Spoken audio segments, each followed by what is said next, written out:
उपभोक्ताओं पर महंगाई का डबल अटैक हुआ है। दरअसल घरेलू गैस सिलेंडर के दामों में इजाफा हुआ है। 50 रुपए महंगा सिलेंडर अब हो गया है। तो वहीं दिल्ली में इस समय एलपीजी सिलेंडर जो है उसके दाम 949 रुपए जो है सिलेंडर के दाम हो गए हैं। 137 दिनों के बाद पेट्रोल और डीजल के दामों में भी बढ़ोतरी की गई है। 80 पैसे की बढ़ोतरी हुई है पेट्रोल और डीजल में। तो 137 दिनों के बाद ये बढ़ोतरी हुई है। लेकिन महंगाई का डबल अटैक, क्योंकि रसोई गैस के दाम भी बढ़े हैं, लेकिन साथ ही पेट्रोल डीजल के दामों में भी अब इजाफा हो गया है। रसोई गैस के दाम में एक साथ 50 रुपए की बढ़ोतरी की गई है। दिल्ली में 949 रुपए का सिलेंडर हो गया है। तो वहीं पेट्रोल डीजल में भी 80 पैसे की बढ़ोतरी जो है वो हुई है। इसी पर अरुण उनियाल हमारे ब्यूरो चीफ लगातार हमारे साथ बने हुए हैं। अरुण, पेट्रोल डीजल के दाम में बढ़ोतरी हो गई है, महंगाई का अटैक एक बार फिर से जनता की जेब पर हुआ है। कितना असर 80 पैसे की जो बढ़ोतरी हुई है जनता के ऊपर अब होने वाला है इसके बाद?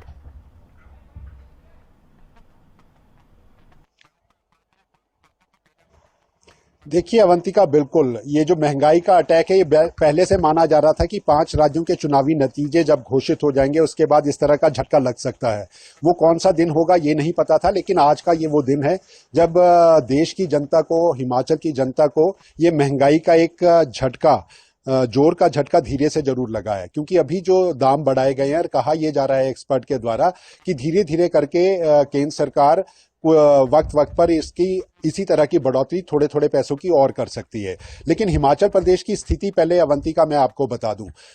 आपको याद होगा कि नवंबर, दिवाली का दिन था। नवंबर में इसी महंगाई के मुद्दे के ऊपर केंद्र सरकार ने एक फैसला लिया था और हिमाचल प्रदेश में भी जो 25 रुपए पेट्रोल के दाम थे उनमें कटौती करने के बाद इसको लगभग 20 रुपए के करीब ला दिया गया था। और डीजल के जो दाम थे, जो 14 रुपए हिमाचल प्रदेश में उस वक्त थे, उसको कटौती करने के बाद यहाँ पर वो लगभग 10 रुपए से नीचे और 9 रुपए से ऊपर जो है ये 9 रुपए 88 पैसे के करीब का है जो वो बनता है। तो हिमाचल प्रदेश के अंदर भी इसका असर सबसे ज्यादा पता है अवंतिका क्यों पड़ने वाला है?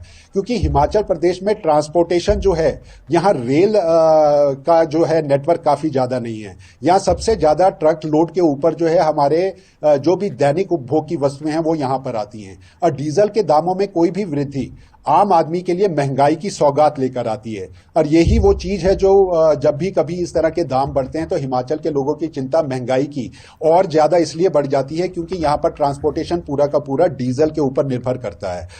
पेट्रोल, आपने बिल्कुल ये लोगों की बात या सरकार की बात की, तरह तरह के दावे हो सकते हैं, लेकिन ये झटका आम लोगों को जरूर लगेगा। एक दूसरी बड़ी खबर और बता दूं मैं इससे जुड़ी अवंतिका, हिमाचल प्रदेश में ये जो चुनाव थे, इन चुनावों को जी अरुण, डीजल के दाम में जो कि बढ़ोतरी हुई है तो किसानों और बागवानों पर इसका कितना असर जाएगा?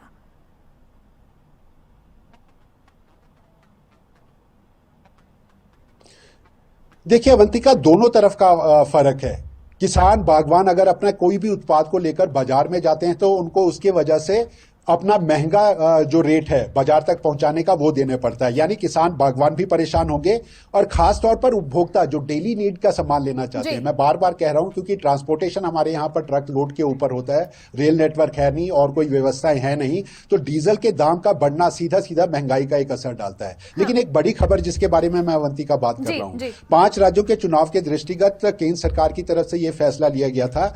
ये जो कंज्यूमर पेट्रोल और डीजल प्रोवाइड करते हैं, जैसे हमारे एचआरटीसी हो गए, सेना से जुड़े वाले ये इनको हो गए, इनको जो दर है, जो इंटरनेशनल दर है, उसी के ऊपर दिया गया था। जो छूट आम आदमियों को पेट्रोल पंप पर उस पर दी गई थी वो वैट उनको कटौती करके नहीं दिया गया था। यानी 25 रुपए के करीब जो है महंगा पेट्रोल और डीजल वहां पर मिल रहा था।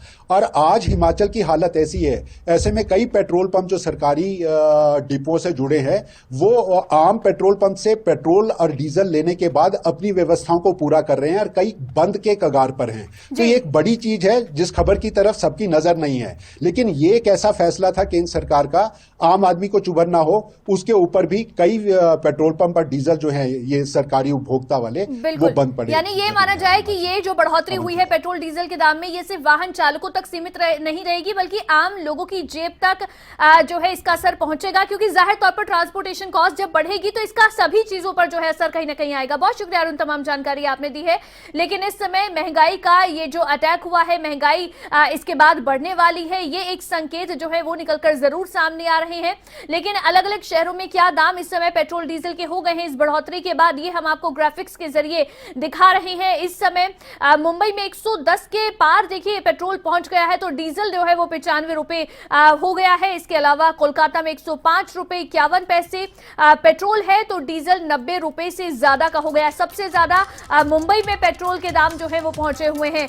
तो ये जो आंकड़े हैं, मार्च में खूब पेट्रोल डीजल बिका, जब जैसे ही पांचों राज्यों के चुनावी नतीजे सामने आए उसके बाद ही लंबी लंबी कतारें भी पेट्रोल पंप पर लगी हुई नजर आई थी, क्योंकि अनुमान था कहीं ना कहीं कि अब नतीजे आ गए हैं, तो इसके बाद अब जो है पेट्रोल और डीजल के दामों में बढ़ोतरी होने वाली है। आम लोगों को भी यह अंदेशा कहीं ना कहीं था, लोगों की ओर से भी यह बात रही थी कि चुनावी नतीजों की वजह से या चुनाव की वजह से ये दाम बढ़ाने जो है वो सरकार ने अभी काबू किए हुए हैं। लेकिन जैसे ही नतीजे आए हैं उसके बाद अब दाम एक बार फिर से बढ़ गए हैं। पेट्रोल और डीजल के दाम में 80-80 पैसे की बढ़ोतरी की गई है।